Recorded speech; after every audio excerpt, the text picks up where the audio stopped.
সময় দেওয়া লাগবে বুঝছো, এখানে এতটা মানে প্রত্যেকটা বীজে হয়তো 10-20 মিনিট থাকা হয়, এরপর সে তো আর ওইতে সময় দেওয়া সম্ভব না, বুঝো নাই।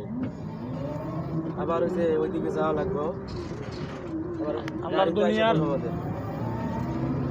সব কিছু এই মস্তুল্লাহ ঘুমায়ও না গাড়ির ভিতরে এই সব সাথে এই পাশে যান।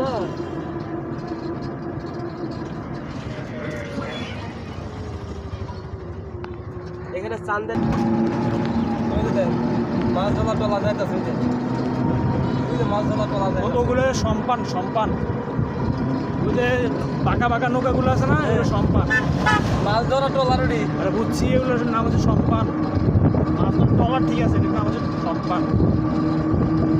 ডিঙ্গি নৌকা না, ডিঙ্গি না, ভিতরে ইঞ্জিন বুঝছি। এগুলা এক একটা জন নিয়ে যাবেন, এখান তো নাই এদিক, ওই জন মহেশখাল যাবেন, যা দেখবেন এক একটা ট্রলার 20-30 লাখ টাকা দাম, বিশাল বিশাল ট্রলার রাস্তার মধ্যে। হ্যাঁ, রাস্তার মধ্যে পানিতে মেন নদীর ভিতরে যায়